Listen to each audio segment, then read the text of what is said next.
Assalamu alaikum. Welcome to Virtual University. In today's lesson, we will follow the pattern established in the earlier lessons. We will read a text which will help you to comprehend. It will help in your comprehension, and after that, we will do exercises based on the text you've read. When you read the following text, the text that you can see on your screen, you will come across many words and expressions that are new to you. First, try to understand their meaning from the context. Read the passage a number of times. Well, say 3 times. Read it once, read it again, and the second time you will have, the third time you will have no problems. When you have read the text, the whole text, you can check the words in the dictionary, but initially you shouldn't. Those words that you find in your text which are given in bold typeface, they are explained in the glossary which accompanies your reading package. Now, the passage is about the history of computers.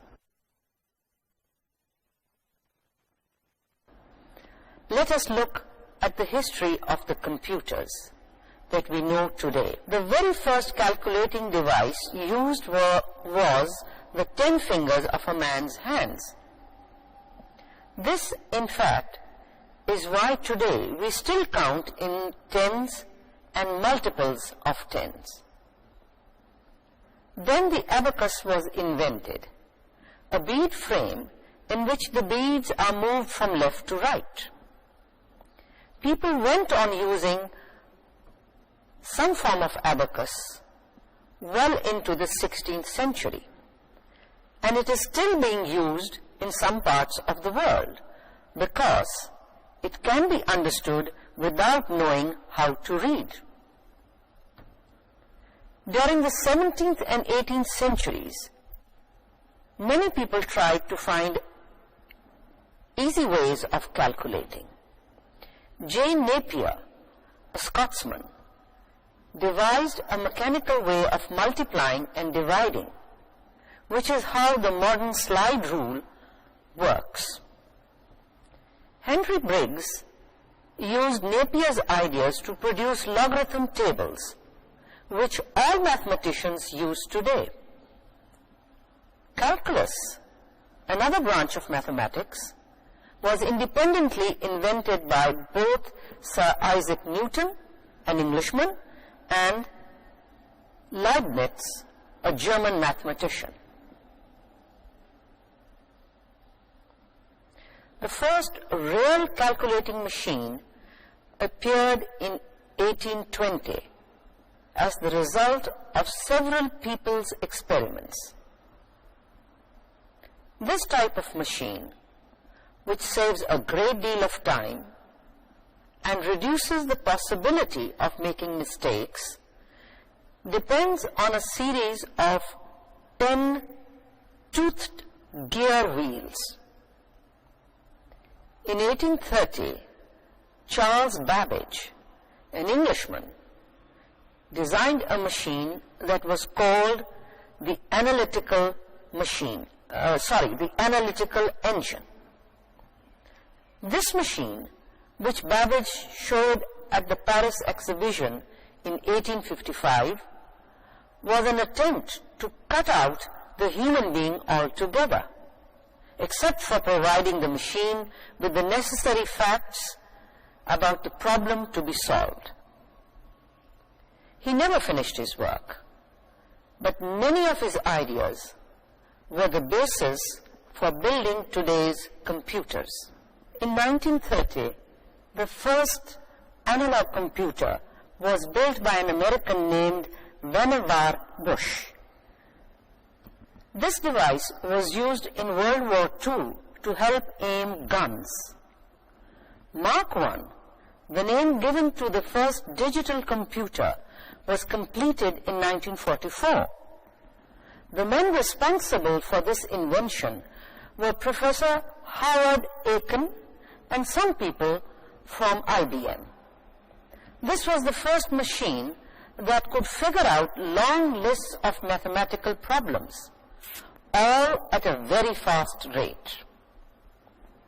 In 1946, two engineers at the University of Pennsylvania, J. Ecker and J. Mauchly, built the first digital computer using parts called vacuum tubes. They named their new invention ENIAC, E-N-I-A-C.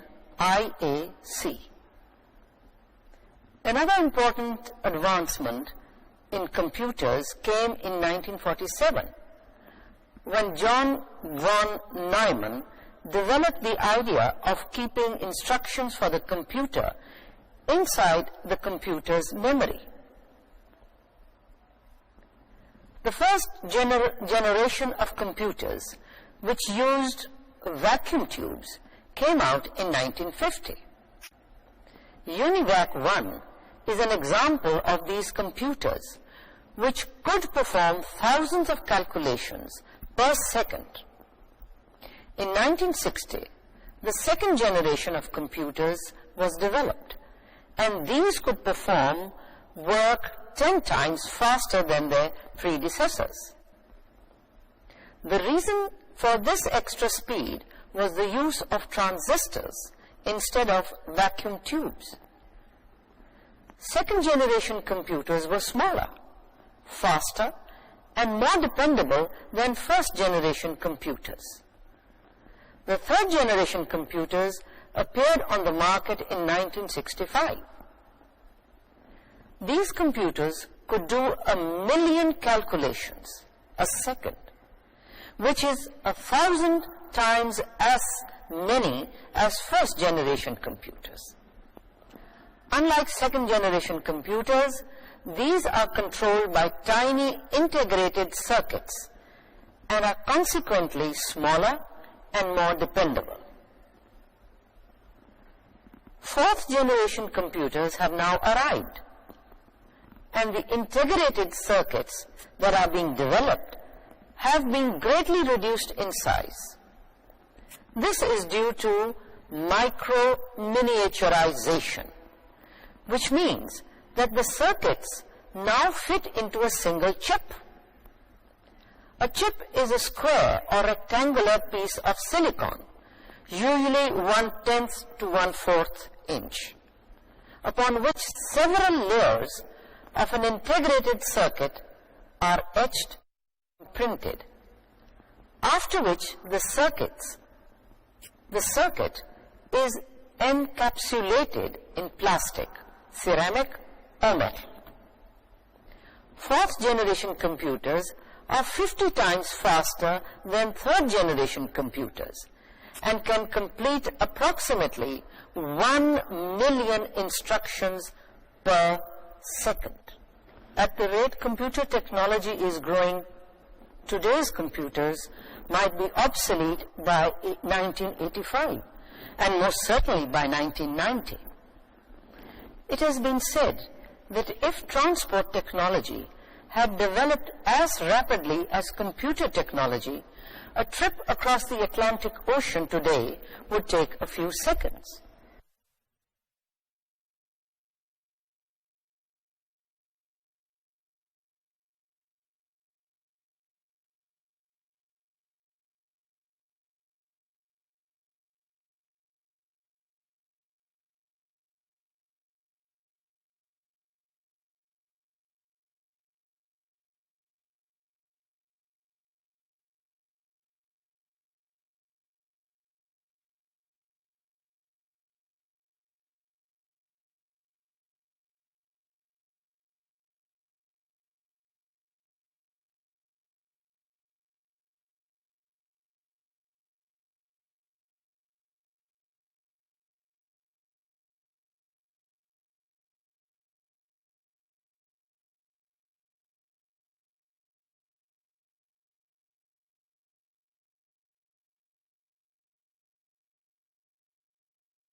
Now you've read the text. Let us look at the exercises.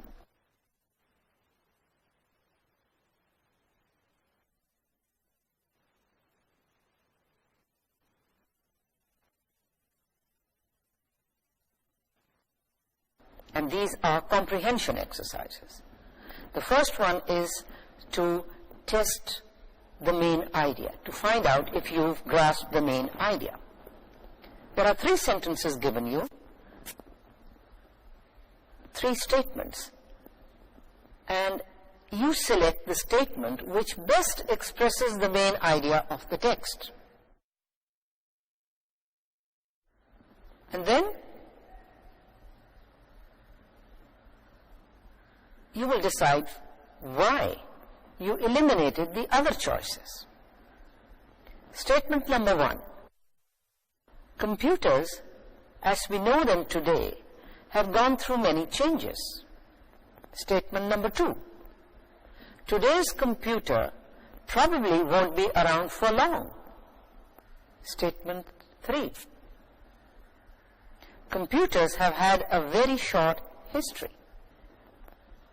Now, out of these 3, which one expresses the main idea of the text you've read? The main idea is in statement number 1, which is that computers, as we know them today, have gone through many changes. And statement number 3, computers have had a very short history. They express the main idea of the text. Statement number 2 does not. Today's computer probably won't be around for long. Choice number 2 is a prediction. It's not a fact. It is not the main point in the description of the history of computers. This text that you have read, it describes for you the history, how computers evolved. And this choice, choice number 2, is a prediction. It is not a fact. Let us look at number 2, exercise number 2, understanding the passage. Statements are given you, and you will decide whether these statements are true or false. This will show whether you have understood the text correctly or not. After you've done the false statements, you will have to correct them to make them true. Statement number 1. The abacus and the fingers are 2 calculating devices still in use today. Is this statement true or false? The abacus and the fingers are 2 calculating devices still in use today. What do you think? It's a true statement, because the abacus is still, your text says that it is still in use in many parts of the world, and fingers are also used to calculate. So it is a true statement. Number 2, the slide rule was invented hundreds of years ago. What does the text say? The slide rule was invented hundreds of years ago. No, this is a false statement, because the slide rule is a modern invention. Statement number 3. During the early 1880s, many people worked on inventing a mechanical calculating machine. During the early 1880s, many people worked on inventing a mechanical calculating machine. It's a true statement, because they were. Number 4, Charles Babbage, an Englishman, could well be called the father of computers. Charles Babbage, an Englishman, could well be called the father of computers. And if you go back to your text, you will find that he is the one who invented a machine which later on led to the discovery of computers. Statement number 5. The first computer was invented and built in the USA. True. This statement, the first computer was invented and built in the USA, is true. Statement number 6. Instructions used by computers have always been kept inside the computer's memory. Instructions used by computers have always been kept inside the computer's memory. This is a false statement. Why? It is false because, now I am giving you the correct version. Instructions which are not being executed are usually kept in secondary memory. Instructions, you can rephrase this statement and make it true by saying, instructions which are not being executed are usually kept in secondary memory. Statement number 7. Using transistors instead of vacuum tubes did nothing to increase the speed at which calculations were done. Using transistors instead of vacuum tubes did nothing to increase the speed at which calculations were done. This is a false statement. Why? Because it was the use of transistors which increased the speed at which calculations were being done. Statement 8. As computers evolved, their size decreased and their dependability increased. As computers evolved, their size decreased and their dependability increased. It's a true statement because we find that in the beginning, the size of the computers was huge and they were not as dependable as the later ones. And the modern computer is very, very small in size compared to what we had in the beginning. So this statement, statement number 8, is true. Statement number 9. Today's computers have more circuits than previous computers. Today's computers have more circuits than previous computers. It's a true statement. And the last one, computer technology has developed to a point from which new developments in the field will take a long time to come. It's a false statement because computer technology is constantly developing and at a very fast rate. So it's obvious this statement is wrong. You can rephrase it by saying computer technology is constantly developing and at a very fast rate. Now let us look at exercise 3, which is locating information in the text. Certain ideas are expressed and you have to go through your text and find where this idea occurs. Number 1. During the same period in history, logarithm tables and calculus were developed. Look in paragraph 2 and you will find, underline the reference. Number 2. It wasn't until the 19th century that a calculating machine was invented which tried to reduce manpower. Look at paragraph 3. Look in paragraph 3 and you will locate the information. Number 3. Integrated circuitry has further changed computers. Now, where will you find this information? Look in paragraph 5. Number 4. People use their fingers to count. This you will find at the very beginning in paragraph 1.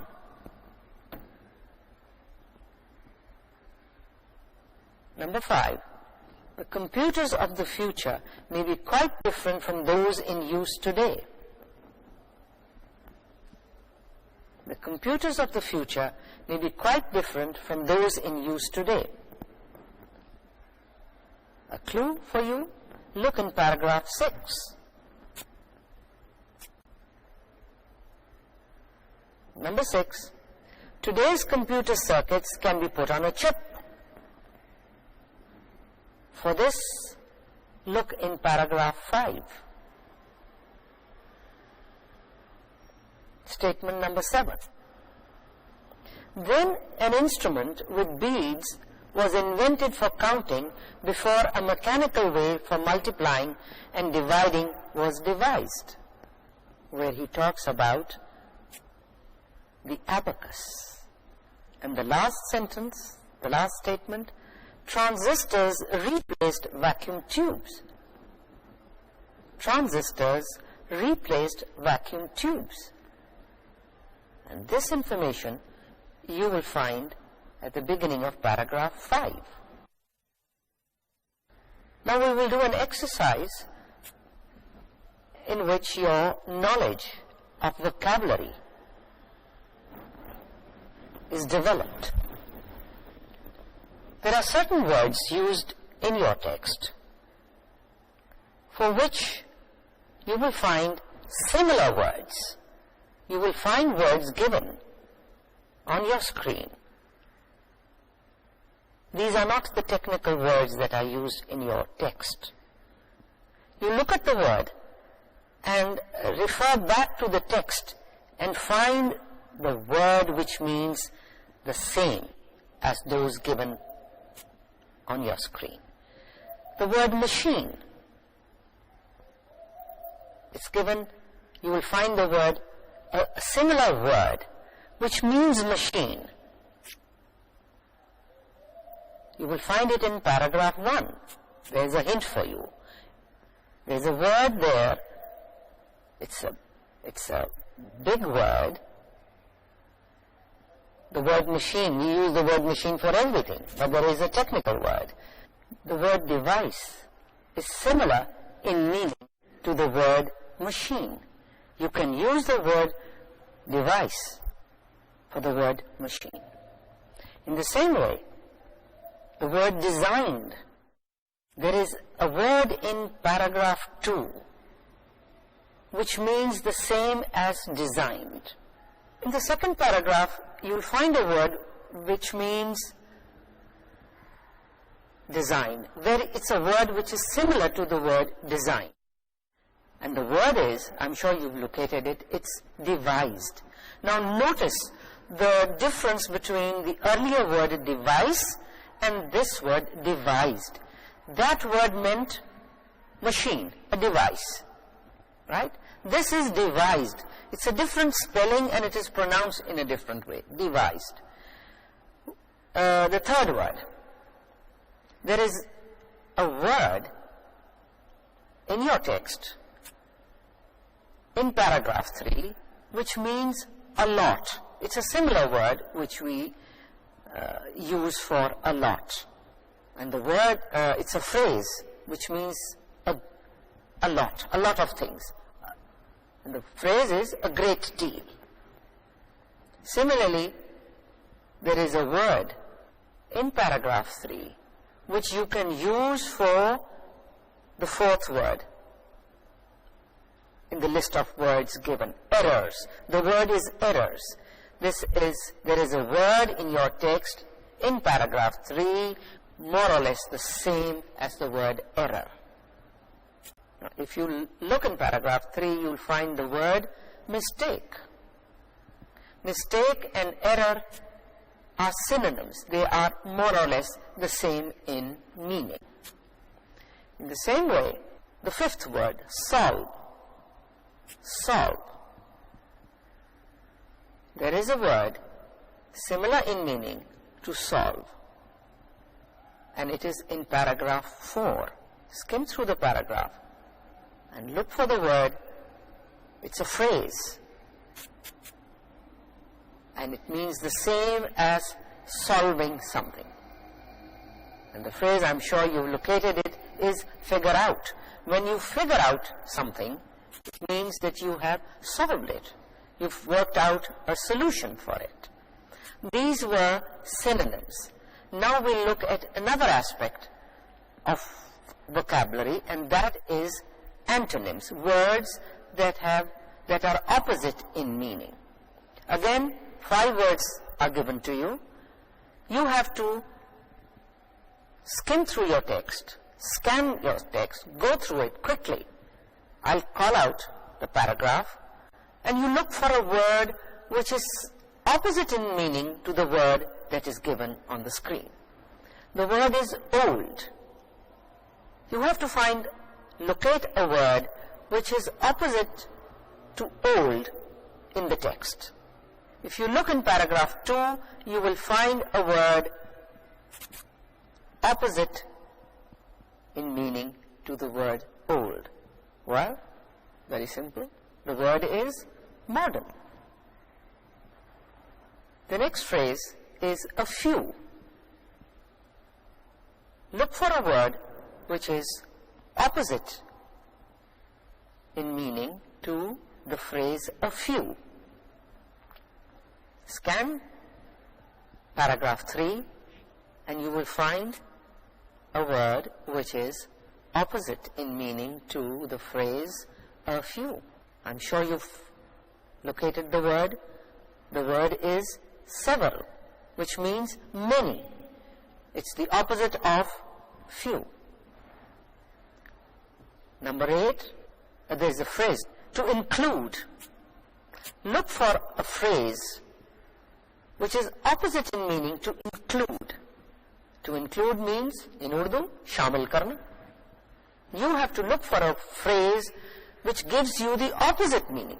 किसी चीज को बाहर निकाल फेंकना. And if you go through paragraph 3, there is a phrase. And the phrase is cut out. Number 9, contemporaries. The word contemporary, it means belonging to the same period. People who live at the same time are contemporaries. You have to look for a word which is opposite in meaning to contemporary. Go through paragraph 5 and you'll find a word over there which is opposite to contemporary.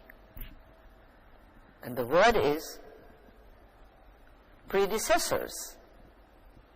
Predecessors. Pre means coming before. Contemporary was living at the same time. Now this is predecessors. Those who have passed away. Those who came before you.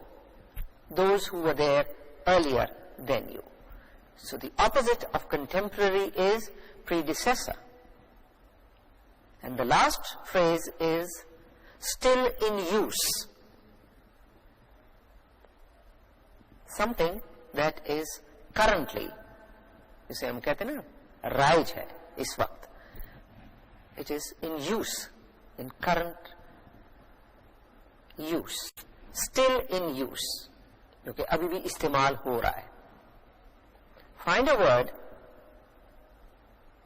in your text, and if you look at paragraph 6, the last paragraph, you will find that there is a word which is directly opposite to the phrase still in use. It's a big word. I'm sure you've got it. It is obsolete. Obsolete. Obsolete. Something that is no longer in use. Something that is out of fashion is called obsolete. Something that is not in current use. Now, we have looked at words, vocabulary, words that are similar in meaning and words that are opposite in meaning. Now we'll move on to another exercise. And this is an exercise in which we revise the contents of the text you've read. You will find 10 sentences. Well, there are words in one column and statements in the other column. And you will have to match them. Match the words in one column with the statements in the other column. Those in column A must be matched with those in column B. The first one has been done for you. Spend some time. We will just see how far you have understood the contents of the passage. Number one is abacus. And if you go through the statements given in column B, quickly scan those statements and you will find that in column B, statement C matches the word abacus, and abacus is an instrument used for counting. Now, look at number 2, calculus. Go through the statements in column B, and which one is it? Well, you've done C. Calculus it matches with J, statement J. It's a branch of mathematics. Number 3, analog computer. What does A match with? Those that you have already done, just delete them. It has to be used to help aim guns. The correct statement is statement H. Analog computers were used to help aim guns. Number 4, digital computer. Which statement do you think matches number 4? A digital computer, it's statement F. A digital computer was invented by Americans in 1944. That's the correct one. Number 5, vacuum tubes. Well, vacuum tubes were used in the first digital computer. It's statement B. Number 5 matches statement B. Vacuum tubes were used in the first digital computers. Number 6, transistors. Transistors. If you go through column B, you will find transistors. You've done J, done the other one, so it has to be G. Transistors made computers smaller and faster. It was with the help of transistors that computers became smaller and faster. Number 7, chip. The word chip matches with, it is E. Yes, it is E. Chip matches the phrase circuitry of 4th generation computers. Chips go with statement E. And number 8, micro-miniaturization. That's a big word. This would match with which one? It would match with number I in column B. The reduction of circuitry onto a chip. Number 8 matches with number I. And number 9, slide rule. So number 9 would match, well, it's A. An instrument used for doing multiplication and division. And now let us look at the last one. Logarithm tables. They are used, it's number D, used in mathematics. We've done all the others, so it has to be number D. That was a review of the content of the text that you have read. Now let's move on to another exercise. This is also based on a review of the text. On your screen, you will find a table. You have to fill the empty slots. In this exercise, the history of computers is given you according to chronology, according to the times, how it traces the history of computers for you. In one column you have time, and in the other column you have the event.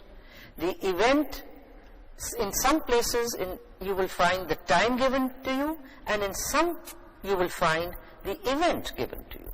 You have to match the event with the time.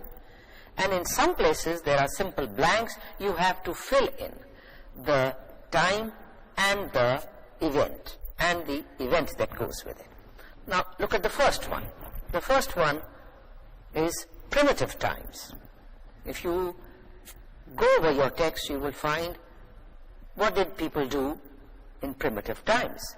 In primitive times, the event was they counted on the 10 fingers. The 10 fingers of a man's hand were used to count, to calculate. In the next column you find the event given. The event is the invention of the abacus. You have to find the word from the text that would go with the event.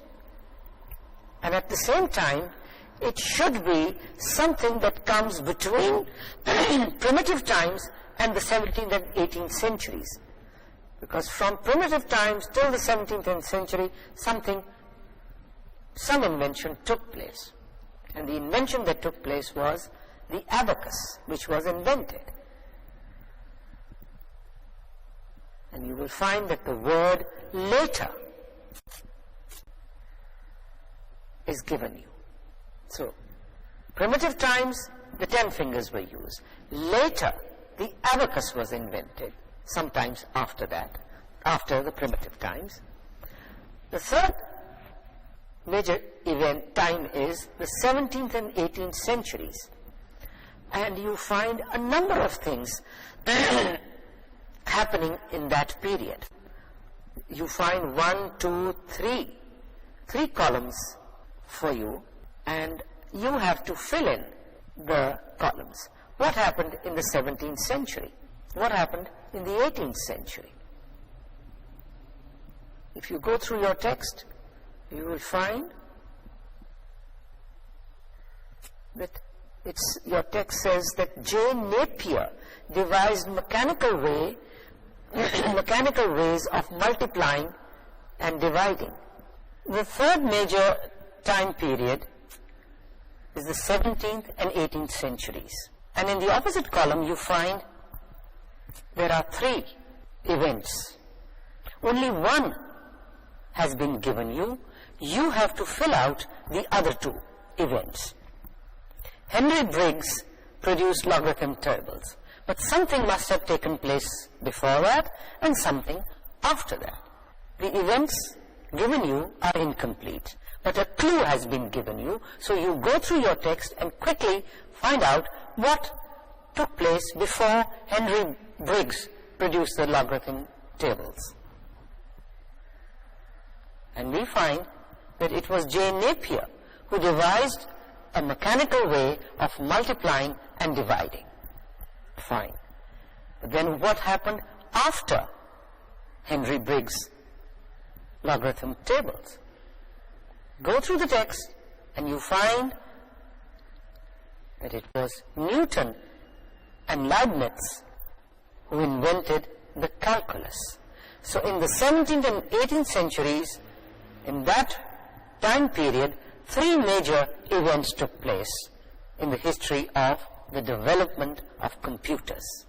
J. Napier devising mechanical ways, Henry Briggs producing logarithm tables, and Newton and Leibniz inventing calculus. The next event that has been given you is that Charles Babbage designed the analytical engine, and you have not been given anything else. Scan your text and find out there is something that took place in the time at a certain time and an event that matches it. 1820, we find that the calculating machine appeared. Charles Babbage, you've been told, designed the analytical engine. But in what time?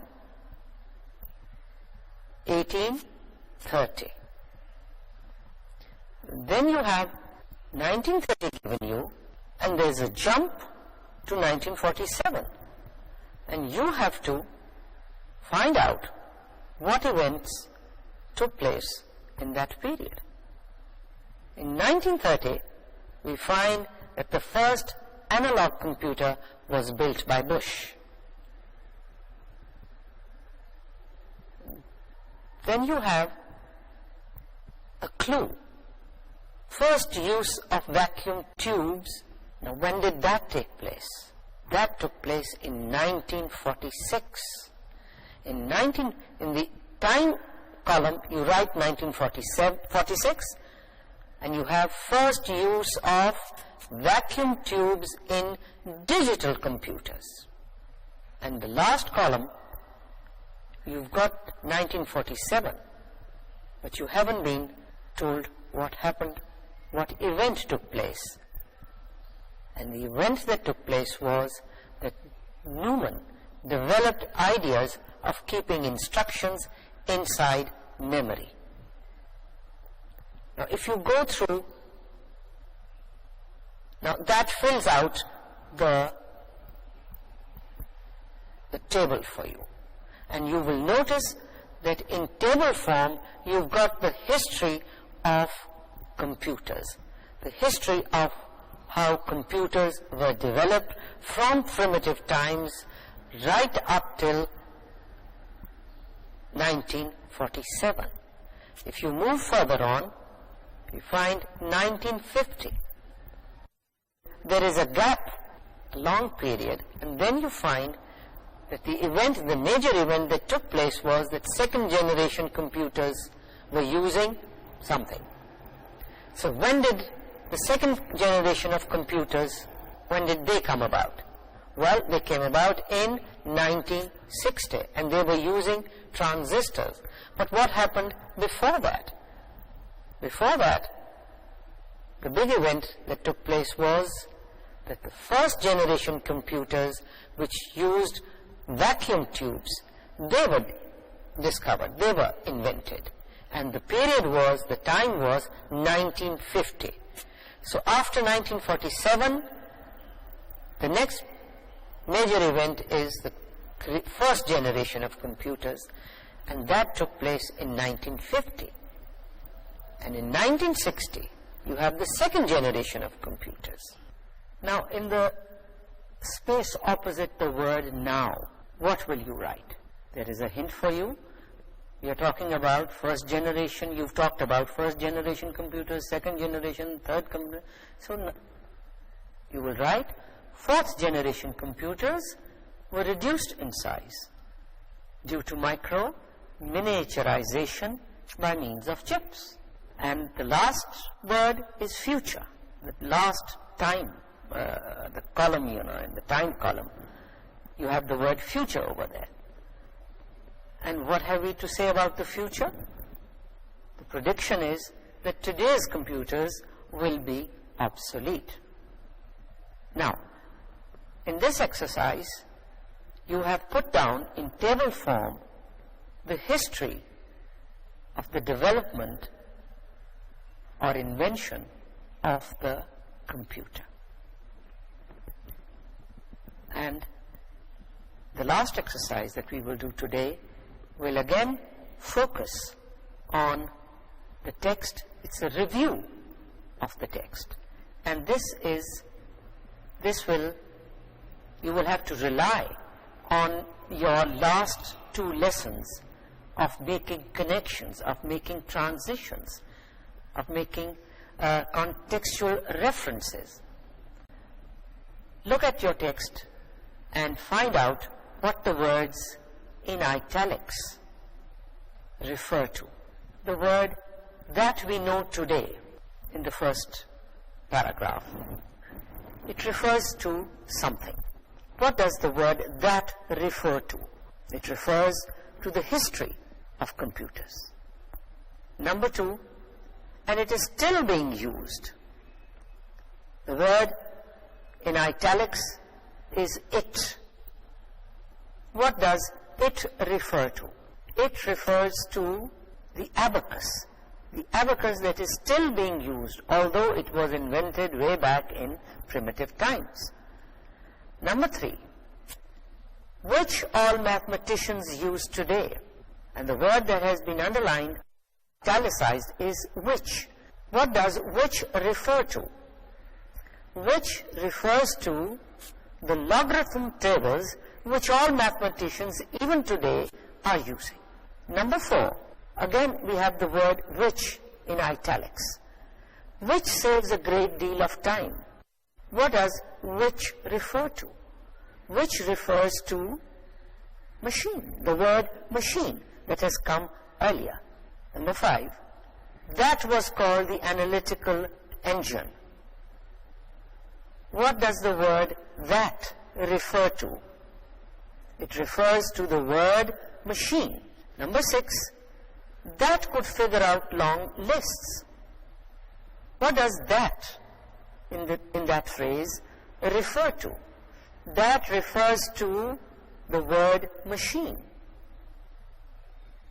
Number 7, they named their new invention, and the word they has been underlined to refer to the 2 engineers whose names have been given to you. They named their new invention. That is, the engineers named their new invention. Number 8, which could perform. What does which refer to? Which refers to computers. And number 9, these could perform. The word these refers to computers. And number 10, that are being developed. That refers to the word circuits. And with that we come to the end of today's lesson. In today's lesson we looked at a text which was about the history of computers. Allah Hafiz, see you next time.